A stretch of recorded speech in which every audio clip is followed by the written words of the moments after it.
नमस्कार, मेरा नाम है राकेश और आप देख रहे हैं ढिंढोरा न्यूज़।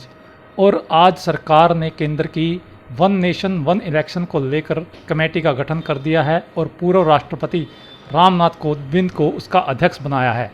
इसको लेकर आइए बात करते हैं भाजपा के प्रवक्ता नरेश अरोड़ा से। इससे क्या फ़ायदे आगे हो सकते हैं?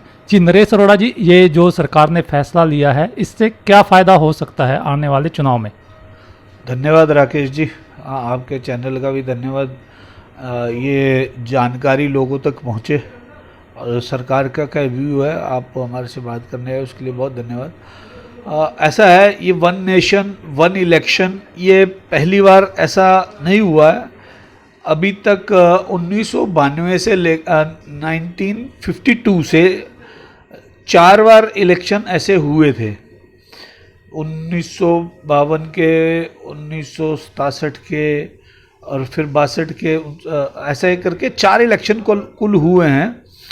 और बीच में कुछ विधानसभाएं भंग हो गई जिसके कारण वो इलेक्शन का सारा सिस्टम गड़बड़ा गया।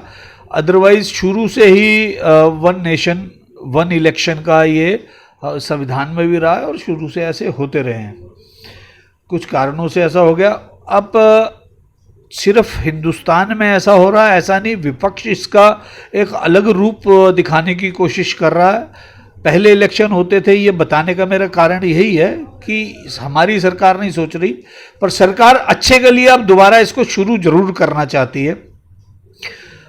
हिंदुस्तान में ऐसा होता रहा है और स्पेन, इंडोनेशिया, बेल्जियम, ऐसी साउथ अफ्रीका, ऐसी कई कंट्रीज हैं जो इसको सफलतापूर्वक चला रही हैं। रामनाथ कोविंद जी जो हमारे पूर्व राष्ट्रपति हैं, उनकी अध्यक्षता में 5 लोगों की कमेटी बनी है। इसको बनाने के पीछे कारण ये है कि जैसे मोदी सरकार हमेशा देश की एनर्जी बचाने में, देश की एनर्जी कंस्ट्रक्टिव लगे, इसके लिए देश का पैसा अच्छे कामों में लगे, इस काम के लिए हमेशा चिंता में रही है। और देखने में आया है कि जब इलेक्शन होते हैं और एक व्यवस्था ऐसी उलट पुलट हो गई पूरे देश में अलग अलग समय पे इलेक्शनों के कारण, कि इलेक्शन हमेशा ही चलते रहते हैं। कभी किसी स्टेट में लोकसभा का और उसके बाद विधानसभा का, मतलब ये विधानसभा लोकसभा, इसके कारण स्कूलों में व्यवस्था करनी पड़ती है इलेक्शन की। स्कूलों की छुट्टियां होती हैं, एजुकेशन का सिस्टम डिस्टर्ब होता है, स्टूडेंट्स का सिस्टम डिस्टर्ब होता है।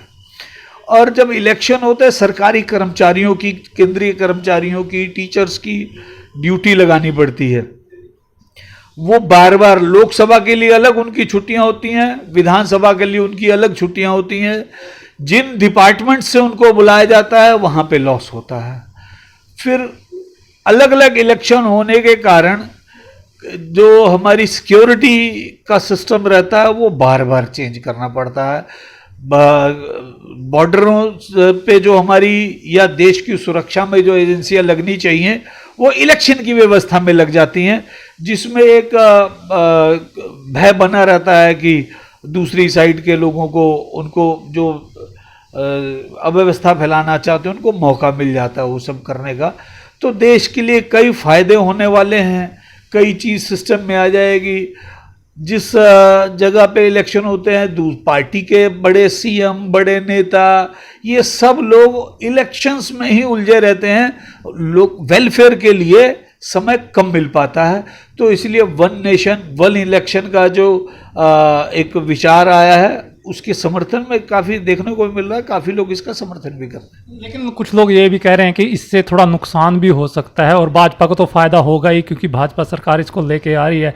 जैसे यूपी, बिहार और काफ़ी पिछड़े इलाके हैं, वहाँ पे वोटर को दबा दिया जाता है, तो उसमें कहीं ना कहीं इसका नुकसान भी देखने को मिल सकता है कहीं ना कहीं। देखिए, भाजपा की सरकार में कभी आपको सुनने को नहीं मिला होगा कहीं बूथ कैप्चरिंग हो गई या कोई गुंडागर्दी हुई।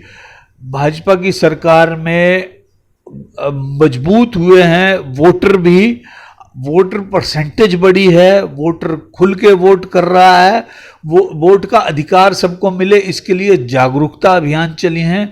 जो भाजपा की सरकार में लोगों को आज़ादी मिली है और जो एक लोगों के विचार बने हैं कि ज़्यादा से ज़्यादा वोट करनी है, तो ऐसा कोई नहीं है। और जिस समय वन नेशन वन इलेक्शन होते थे उस समय भाजपा की सरकार नहीं थी। 1952 में जब ये शुरू हुआ तो भाजपा की सरकार नहीं थी। अब भाजपा सरकार में है, व्यवस्थाएं ठीक कर रहे हैं, व्यवस्थाओं को ठीक कर रहे हैं, इसको नया कुछ लागू नहीं कर रहे हैं। ये था, गड़बड़ हो गया था, उसको दोबारा कर रहे हैं। तो ये थे नरेश अरोड़ा जी जो बता रहे हैं कि ये नई व्यवस्था नहीं है, पुरानी व्यवस्था है जो कांग्रेस ने ही शुरू की थी और अब हम इस व्यवस्था को दोबारा ठीक कर रहे हैं। धन्यवाद। ठीक है भैया, ठीक है सर। हम मेरे को